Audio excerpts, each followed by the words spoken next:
The Pacific breathed fire. It was not the sea of maps and trade winds anymore, but a vast furnace, swallowing ships and men in the long twilight of empire.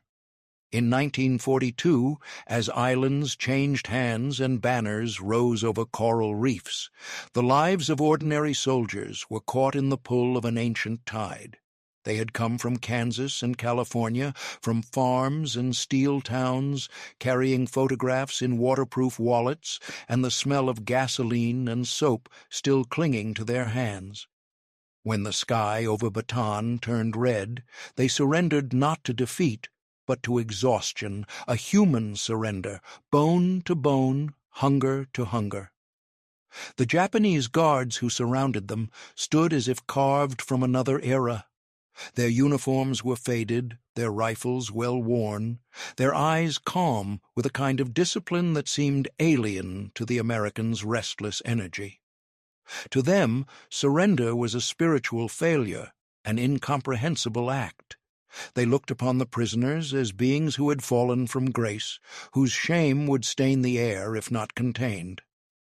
The commandant of the first camp, a former schoolteacher from Nagano, recorded in his logbook, "The Americans are loud in defeat. Their eyes search for meaning in food, not in silence." The prisoners were herded through forests whose air smelled of earth and rot, through villages where children stared and old women turned away. They did not yet know the weight of the word camp, nor the geometry of bamboo fences and guard towers that awaited them. In the evenings, rain fell so softly it seemed to apologize for the world. In that rain, the first memories of home began to fade. Not quickly, but with the slow erosion of salt on metal. The camp stood near the foot of a volcanic ridge, where the wind carried the scent of sulfur and green bamboo. It was not large, only a scattering of barracks, a command hut, and the watchful eye of the flag. The Americans learned the rhythm of captivity: roll call at dawn, labor in the heat, a handful of rice at dusk. They spoke less each day, as if words consumed too much energy. Some began to count time by the growth of mold on the walls, others by the way the guards' tempers shifted with the moon. The Japanese officers, too, were trapped, though, by duty rather than barbed wire. Lieutenant Kuroda, who oversaw the prisoners' work detail, wrote nightly haiku in a torn notebook he hid beneath his bunk. They came from far seas, bearing the scent of machines, now ghosts under rain. He did not hate them. He did not know how to. Hatred, he thought, required equality, and equality had been forbidden him by the emperor's code. Instead, he performed his orders like a ritual, exact and detached, offering no cruelty beyond what was expected, and no kindness that might be misunderstood. Among the prisoners was Corporal Thomas Ward, 23, who had once studied architecture before the war. He noticed the structure of things, the alignment of the fence posts, the symmetry of the guardhouse, the way sunlight fell through the slats of bamboo at noon. He built mental blueprints of escape routes he would never use. Each night, as the guards drank rice liquor in their quarters, he listened to their laughter drift through the thin walls, a strange, foreign music. He did not yet know that this sound, the laughter shaped by sake, would become one of the central symbols of his survival. Sake entered the story slowly. The first time the Americans saw it was during a ceremony marking the emperor's birthday. The camp commandant stood before a small altar flanked by the rising sun flag and poured the clear liquid into shallow cups. The guards, lined in perfect rows, lifted them in silence, eyes closed. The smell carried over the prisoners, light and sweet, tinged with something sacred. To the starving men, it seemed absurd that amid the hunger and filth, someone could still find time for a drink. But to the Japanese, it was not indulgence. It was continuity, a fragile thread to the world before the war. That night, Kuroda shared a bottle with another officer. They spoke of the sea, of home, of how long the conflict might last. The Americans watched from afar, their imaginations filling in the rest. For them, sake became a symbol of something unfathomable, a serenity that could coexist with cruelty, a comfort drawn from ritual rather than mercy. When Ward later wrote in his hidden journal, he described it as a ghost in a cup, a reminder that even our captors believed in something larger than victory. The days lengthened. Disease began to eat through the ranks. Dysentery, malaria, and despair formed a trinity stronger than any enemy. Yet in that decay, strange moments of beauty persisted. When cherry blossoms fell over the compound fence, the guards paused to watch. One of them, a young conscript named Saito, offered a few petals to a sick prisoner, as if sharing the fragrance might heal the body. The man died that night, but the gesture remained, a flicker of humanity buried beneath obedience. By mid-1943, the rhythm of the camp had become a second heartbeat. Punishments were rare but absolute, kindness fleeting but unforgettable. The prisoners no longer dreamed of rescue, they dreamed of survival. And through it all, the ritual of sak continued, marking festivals, victories, and the changing of seasons. The Americans began to mimic it in secret. Using fermented rice, stolen from rations, they brewed a crude imitation in a hidden pot behind the latrine. It was bitter, cloudy, and foul-smelling, yet when they drank it in the dark, it brought them closer not to their captors, but to the idea of endurance itself. In that moment, they too performed a ritual, not of loyalty, but of memory. Outside the barbed wire, the war raged on. Islands burned, cities vanished under firebombs. But inside the camp, time moved differently, measured not by battles, but by the slow fermentation of both hatred and understanding. The Americans began to see the Japanese not as faceless enemies, but as men trapped within another kind of prison, the prison of their own discipline. And the Japanese, watching these ragged foreigners continue to live, began to glimpse something unsettling: resilience without faith. By the autumn of 1943, the camp had acquired the texture of permanence. The bamboo walls, once bright and raw, had darkened to the color of smoke. The prisoners moved through their days like shadows, repeating ancient gestures, digging trenches that filled with rain, hauling stones to nowhere, standing at attention until the world blurred into one unending fever dream. Each dawn, the bugle sounded a thin metallic cry, swallowed by mist. The Americans stood, skeletal but upright, their faces stripped of youth, their eyes full of endurance that had ceased to be hope. The Japanese officers marked the passing months with ceremonies.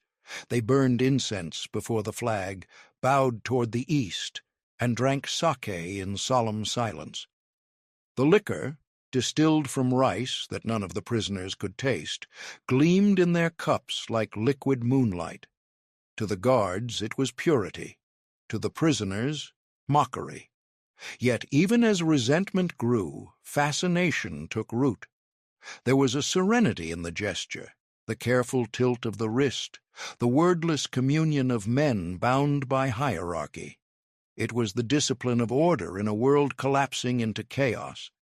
Lieutenant Kuroda, who still wrote haiku in his notebook, began to wonder about the prisoners' silence. He noted how they shared food without words, how they lifted dying men from the mud without ceremony. He thought of them not as cowards, as propaganda had taught him, but as craftsmen of survival. When he drank his ration of sake each night, he found the taste different, not of victory, but of guilt. It burned softly in his throat, a reminder that obedience had a flavor all its own. Corporal Ward watched him from afar. The lieutenant's rituals became a kind of mirror in which the American saw both the captor and himself. Ward had once believed that discipline was the property of soldiers, but in the camp it became the property of everyone, guards and prisoners alike. They were all governed by unseen codes, invisible empires of thought, and somewhere within that invisible realm, sake became the universal symbol. The Americans began to speak of it as though it were alive, the ghost drink, the emperor's blood, the enemy's peace. Winter came early that year. The nights grew brittle, the stars sharp as broken glass. Fires were forbidden, so the prisoners huddled for warmth, their bodies forming an architecture of desperation. The guards shivered too, though pride forbade complaint. In those months, the boundaries between captor and captive blurred. Frost lay evenly across both worlds. On New Year's Day, the commandant held a formal celebration. He read a message from Tokyo, words praising sacrifice and devotion, and then distributed tiny cups of sake to his men. The Americans watched from the shadows, unable to comprehend how the war could coexist with this strange grace. But the commandant, too, was weary. His name was Tanaka Hiroshi, a veteran of China, whose soul had been eroded by years of obedience. When he lifted his cup, his hand trembled. He drank not in triumph, but in resignation, knowing that the empire he served was devouring itself. The prisoners could not see this. They saw only the gesture. Yet within that gesture lay the first crack in the edifice of discipline. The sake no longer sanctified victory. It consecrated endurance. Disease returned in the spring. Men vanished one by one, carried beyond the bamboo fence and buried beneath wooden markers that soon rotted away. The camp doctor, a conscripted civilian from Osaka, began to use sake as medicine. He diluted it with boiled water and poured it over wounds to cleanse them. The smell filled the barracks, sweet, clean, foreign. Some prisoners whispered that it contained a kind of magic, that it came from the same rice they ate, transformed by patience rather than violence. Ward thought of it as an alchemy of culture. Pain turned into ritual, ritual turned into meaning. In the evenings, when the guards were drunk enough to forget their vigilance, faint laughter drifted through the camp. It was not cruel laughter, but weary, human. Sometimes a guard would sing an old folk song, something about home and cherry blossoms, and the melody would slip over the fence like a forgotten prayer. The Americans listened in silence. They could not understand the words, but they understood the loneliness within them. And in that moment, the enemy's voice became indistinguishable from their own. Kuroda wrote, "The prisoners resemble mirrors. They reflect what we refuse to see." His notebook was nearly full. Between its pages were fragments of guilt and beauty, the confession of a man who had obeyed too long. He began to teach the younger guards to treat the captives with formality rather than contempt. "They are soldiers," he said, "even in defeat." Some obeyed, others mocked him. But slowly, imperceptibly, the camp softened at its edges. One evening a storm broke over the ridge. Rain fell in torrents, flattening the fields and flooding the trenches. The prisoners rushed to save their meager possessions, while the guards struggled to keep the fires from dying. Amid the chaos, Kuroda ordered that sake be distributed to all guards and prisoners alike as a gesture of shared endurance. The Americans hesitated, thinking it a trick, but when the cups reached their hands, trembling and dirty, they drank. The liquid was warm, alien, and astonishingly gentle. For the first time, the taste of sake passed across the line of barbed wire. No one spoke. The rain hammered down, drowning every other sound. In that moment, the war seemed to retreat beyond the horizon. For a heartbeat of history, they were simply men standing under the same storm, tasting the same sweetness drawn from the same earth. The gesture meant nothing to the empire, but everything to those who would survive it. Afterward, Kuroda wrote in his notebook, "Even purity can be divided and still remain pure." Ward, in his own secret pages, wrote, "It was not peace, it was recognition." The camp slept that night under a thin veil of calm, but outside its walls the war had begun to turn. The news that trickled in from the radio was cautious, then desperate. The empire was retreating. The guards drank more often, their discipline fraying. The prisoners could smell the end approaching, not as hope, but as the metallic scent of change. And as sake continued to flow in the officers' quarters, it no longer symbolized devotion. It had become something else entirely, a balm for the disillusioned, a ritual performed by men who no longer believed. By midsummer of 1944, the camp was quieter, as though even the wind had grown tired of carrying orders. The guards moved more slowly. The prisoners no longer flinched at every shout. Hunger had flattened all tempers. The world beyond the ridge was dissolving, but inside the barbed horizon, life persisted in its narrow rhythm. Bamboo creaked, insects buzzed, and in the distance the unseen river murmured through the trees, a sound that reminded men that something still flowed freely. The river became legend among the prisoners. They imagined it as a line of mercy drawn by nature across the map of captivity. They could not reach it. Patrols circled its banks. Yet its voice at night was a lullaby of freedom. Ward lay awake listening, tracing with his mind the invisible path from that water to the sea, from the sea to home. In the darkness, he could almost believe the current would remember their names. Kuroda heard it too. Sometimes, during his midnight rounds, he would pause at the fence and listen. The river spoke of seasons and distance, of things that existed before uniform and salute. He began to think of obedience as a kind of dam built against the natural current of conscience. Each day he felt the water rising behind it. Supplies dwindled, rice shipments arrived half-rotted, and the commandant rationed sake more strictly than food. Yet the guards still kept a ceremonial bottle for each festival, polishing it as though reverence alone could fill it again. The prisoners watched with hollow eyes. They no longer hated the ritual. They pitied it. Ritual, they saw, was only another form of captivity. When malaria swept the camp, Kuroda sent Ward now, one of the few, still strong enough to help carry the sick to the infirmary. They worked side by side for hours, their hands meeting briefly beneath limp bodies. No words passed between them, only the rhythm of labor and breath. At dusk, Kuroda poured a few drops of sake into a tin cup and offered it for disinfecting wounds. Ward accepted silently. The faint warmth on his skin felt almost human. Rumors filtered in with the next convoy of prisoners, battles lost, ships sunk, cities burning. The guards whispered of American planes, of islands recaptured. The prisoners did not rejoice. They had forgotten the taste of victory. Instead, they felt the tremor of something vast, shifting far beyond their sight. The Empire's voice, once thunderous, had begun to crack.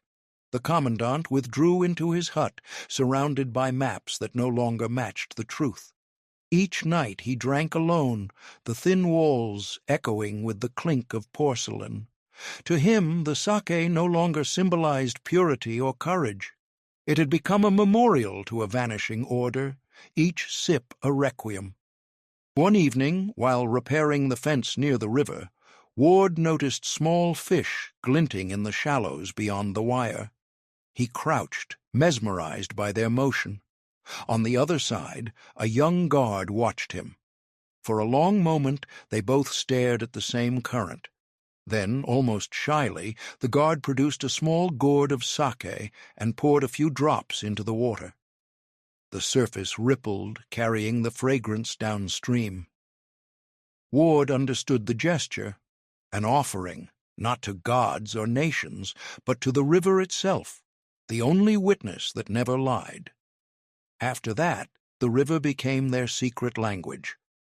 When the guards patrolled the bank, they sometimes left small tokens on stones: a folded paper, a pebble polished smooth, a sliver of bamboo carved with a single character.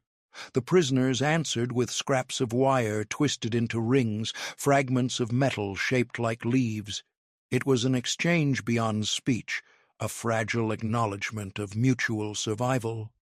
As autumn returned, planes began to cross the sky at night, distant flashes blooming on the horizon. The ground trembled faintly, and the prisoners would lift their heads, sensing the world changing. The guards grew anxious. Orders from headquarters arrived irregularly, full of contradictions. When the first American bombers roared overhead, the camp froze in collective disbelief. Some prisoners wept openly, not from joy, but from the sudden violence of memory returning. The guards stood rooted, their faces blank, as the sky flowered with thunder. The river swelled that night, breaking its banks, washing against the lower fence. In the morning mud, pieces of barbed wire hung like reeds. The commandant ordered repairs, but spoke with no conviction. His eyes were bloodshot, his voice unsteady. He still demanded roll call, still recited the emperor's name, but the words floated in the air without anchor. Later, alone in his quarters, he uncorked the ceremonial bottle kept for victory celebrations. The sake smelled faintly of mold. He poured half onto the ground and drank the rest. Outside, Ward watched the guards fumbling through their routines, and a thought came to him that frightened him more than captivity ever had: that the war itself might end, but its silence would not. The rituals, the obedience, the invisible river between men, these would remain. When night fell, he heard singing from the officer's hut, slow, mournful, stripped of pride. He could not understand the words, but the tone was unmistakable. Farewell. Somewhere beyond the forest, thunder rolled again, and the river answered. The year turned without ceremony. 1945 arrived as a rumor, not a promise. The monsoon rains had ceased, leaving the air brittle and colorless. In the mornings, the camp lay beneath a mist so thin it seemed spun from breath itself. The guards no longer barked orders with conviction. Their voices carried the hesitation of men repeating a catechism they no longer believed in. Across the compound, the Americans moved like ghosts of themselves. They had grown beyond fear. Hunger had carved them into something elemental. Work details continued, though the trenches led nowhere, the fences mended no one's safety. Even the insects had grown silent. At the center of the camp stood the flagpole, its paint peeled by years of weather. The flag that once snapped with imperial certainty now hung limp, its sun fading to the color of dried blood. Beneath it, the commandant read dispatches that arrived weeks late. The empire was retreating on every front. Whole divisions were swallowed by the sea. Yet he kept the flag raised each dawn, as if ritual itself might delay collapse. Kuroda no longer carried his notebook. He spent long hours staring toward the ridge where the first light fell, wondering what waited beyond it. Each morning he performed the same act, heating a small measure of sake in a battered kettle, pouring it into 2 cups, one for himself, one for the absent gods of order. The scent rose, pale and delicate, before fading into the stillness. Ward watched him from across the yard. He had begun to understand that the Japanese officer's gestures were not arrogance, but mourning.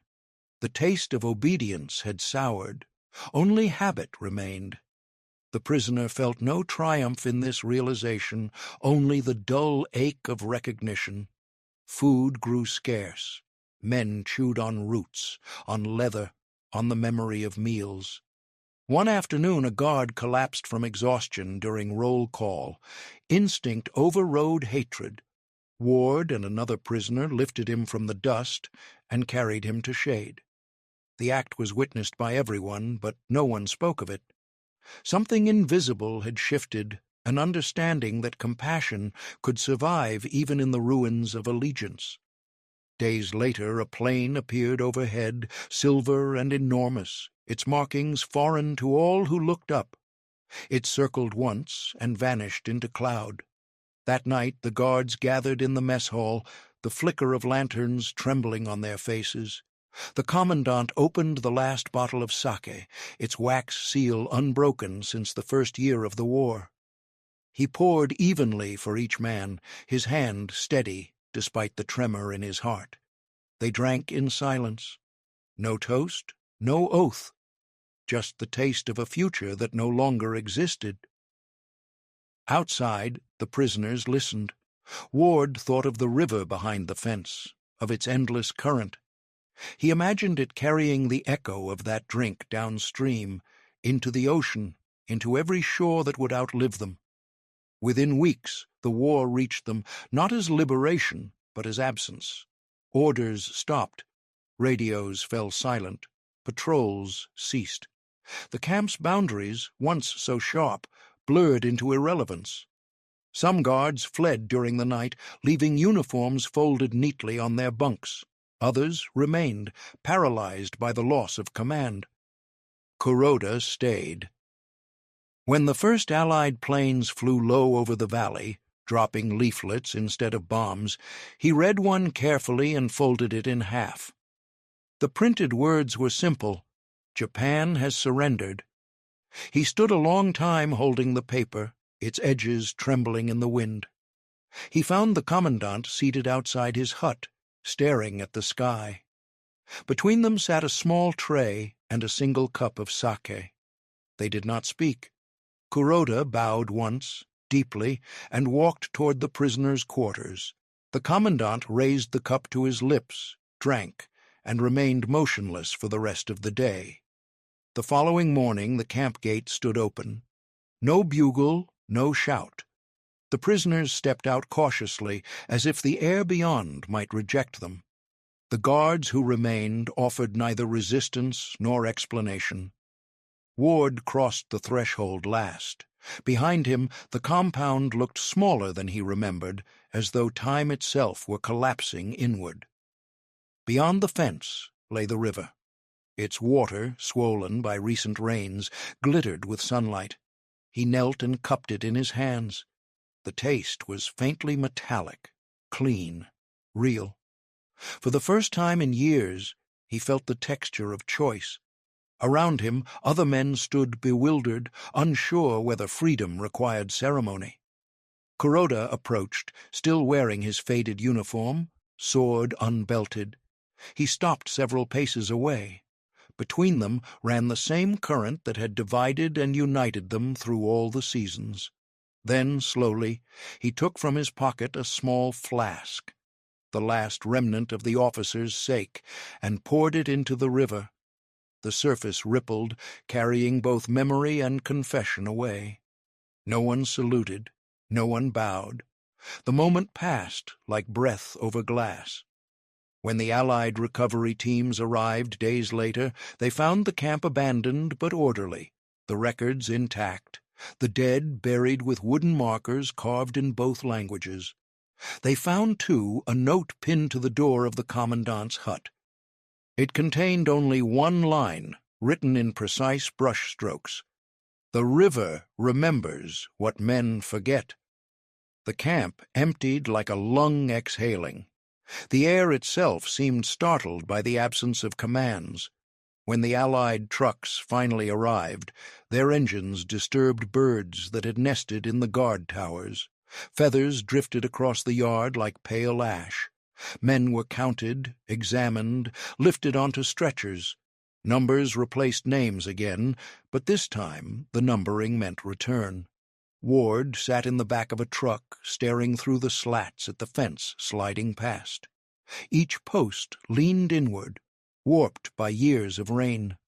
Beyond it, the ridge glowed faintly green, and the river caught sunlight in quick silver flashes. The sound of its current followed them for miles. He realized he could not tell whether it sounded like freedom or departure. The recovery column moved slowly toward the coast. Villages lay silent, roofs caved, fields untended. Occasionally a figure appeared at a doorway, bowed, vanished. Ward felt neither hatred nor pity, only a deep exhaustion that no food could repair. In the harbor they boarded a hospital ship whose decks smelled of antiseptic and diesel. Doctors spoke softly, as if afraid that loud words might break what little reality remained. On the second night at sea, Ward stood by the rail. The horizon was empty. The stars burned with indifferent brightness. Somewhere below, in the galley, a nurse was boiling rice. The scent rose faintly through the vents, clean and familiar. He thought of the sake rituals, of cups lifted in silence, of the rain that had once washed the camp into stillness. For the first time he understood that survival was not a return, but a continuation. Kuroda did not leave with the prisoners. He remained behind under Allied custody, one among hundreds of officers awaiting interrogation. His uniform had been taken. He wore plain cloth and carried nothing. When asked for his records, he offered the folded leaflet of surrender. The investigator noted his calm, his cooperation, his refusal to justify anything. Obedience, he said quietly, was a landscape. We all lived inside it. Weeks passed. The war ended everywhere at once and nowhere completely. In cities reduced to dust, people raised banners of peace. In the countryside, soldiers wandered home through fields that no longer recognized them. Ships docked, telegrams multiplied, and the machinery of victory began to grind forward. Yet for those who had inhabited the narrow geometry of the camp, time moved differently, slow, hesitant, as if the soul needed to relearn gravity. Ward was sent to a military hospital in San Francisco. There were windows, white sheets, coffee. He slept for days, then for weeks. Reporters came, eager for stories of cruelty and rescue, but he could give them only fragments: the rain, the river, the sound of cups touching wood. They wrote their own version anyway. In print, he became a symbol of endurance. He felt instead like an echo. Letters arrived from home, blurred by tears and distance. His mother wrote of the farm, of harvests missed, of faith restored. He folded the letters carefully, unable to answer. The language of ordinary life felt foreign, too loud. At night he would pour a glass of water, hold it to the light and pretend it was sake, the clear, impossible bridge between two worlds. Kuroda, meanwhile, awaited trial that never came. His superiors were charged. He was considered small, a cog without teeth. The Allied officers questioned him briefly and released him into a city he no longer recognized. Tokyo lay half in ruins, half rebuilt. Markets buzzed, children laughed, and everywhere posters promised a new dawn. He walked through it like a survivor of a vanished religion. In a side street, he found a shop still selling pottery. On impulse, he bought a single sack cup, plain white, no ornament. That night, in a rented room, he filled it with water and placed it on the windowsill. He did not drink. The cup remained there for years, catching dust, light, and memory. Time scattered the men of the camp across continents. Some spoke of their ordeal. Others buried it beneath silence. Ward studied architecture again, though his buildings were never purely functional. Each design contained some hidden symmetry: a courtyard open to rain, a narrow channel for water to flow unseen. Visitors called it a signature style. He thought of it as penance. Every August, when the newspapers printed anniversary photographs of mushroom clouds and parades, he would stand by the shore and watch the tide come in. He sometimes brought a small flask of rice wine bought from a Japanese grocery in the city. He would uncork it, let the scent drift into the wind, and pour it into the sea. The gesture was not forgiveness, nor remembrance. It was acknowledgment, the quiet act of someone who had learned that peace, like sake, was clear only until stirred. Across the ocean, Kuroda aged in anonymity. He became a teacher again, lecturing on ethics to students too young to understand the weight of his pauses. When asked about the war, he spoke only of rivers, how they shape the land without argument, how obedience and freedom share the same source. On his final birthday, he took the long-kept cup from the shelf, rinsed it, and carried it to a nearby stream. He filled it once, watched the reflection of the sky tremble, and set it afloat. The current carried it away, turning slowly, perfectly balanced. Years passed, and the war receded into film reels and textbooks. Photographs flattened it into sepia. Medals turned dull in drawers. Yet for those who had breathed the dust of the camps, memory was not history. It was weather-something that arrived unbidden, sometimes gentle, sometimes unbearable. Ward grew older in the slow rhythm of ordinary life. He married, had children, taught design at a small college. His students admired the clarity of his drawings, the way each structure seemed to rest upon invisible water. They never knew that every line he drew was an act of balance between cruelty remembered and grace glimpsed. In faculty meetings he spoke little, preferring to let silence settle like dust. Only when rain struck the windows did his gaze drift outward toward a horizon no one else could see. On the other side of the ocean, Kuroda's stream widened each spring with snowmelt. He walked its banks daily, cane tapping on stones.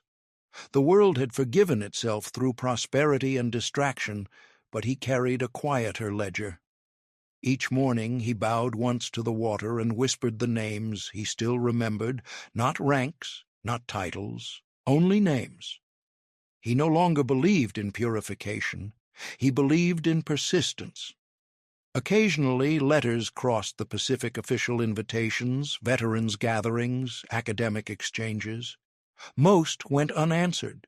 Yet one year a letter found its way through. A museum in Honolulu planned an exhibition about the Pacific camps, and both Ward and Kuroda were listed among the surviving witnesses. Neither expected the other to attend, but both did. The museum was built of glass and concrete, bright and impersonal. Beneath its skylight stood a single artifact recovered from the ruins of their old camp, a cracked porcelain cup, glazed white, rim chipped, still faintly stained by time. The placard read simply, "Sake Cup, 1943-45, found near riverbank." Ward arrived first. He stood before the case for a long time, his reflection merging with the object. The noise of visitors faded until only the pulse in his ears remained. He remembered the rain, the river, the trembling of hands that had poured without hatred. When at last he turned, an old Japanese man was standing a few steps away, hat held against his chest. They did not speak. No greeting, no accusation. Their eyes met, and in that glance lived every year of distance, every shared silence. The guard and the prisoner, the teacher and the architect, two men bound not by forgiveness but by understanding that none of it could be undone. Kuroda moved closer to the glass. "It survived," he said finally, voice almost inaudible. Ward nodded. "So did we." It was the only exchange, and it was enough. Later that evening a reception was held on the museum terrace. The hosts offered small cups of sake as a gesture of reconciliation. Ward accepted his with both hands, feeling the weight of its simplicity. Kuroda raised his own. They drank slowly, without ceremony, letting the taste settle. It was clean, unremarkable, and perfectly ordinary, the taste of what remained when history's fever cooled. Outside, the sea reflected the city's lights, shifting, restless, forever the same. Ward set his empty cup on the railing and watched a wave climb and fall. The sound reminded him of the river behind the fence, of the current that had once carried their unspoken truce. He realized then that the river had never ended. It had only changed shape, flowing beneath the years, beneath their lives, beneath the polished floors of the museum itself. Kuroda stepped beside him. They stood together until the crowd's voices dimmed. The wind rose from the ocean carrying salt and the faint scent of rice from the caterer's table. It mingled with memory until no one could tell one from the other. When the lights began to fade, Kuroda turned slightly, his face lined but peaceful. "The river remembers," he said. Ward answered, "And so do we." They left separately, disappearing into the soft night. The tide kept moving, folding each footprint back into itself. On the horizon, the water caught the first glint of moonlight silver, weightless, eternal,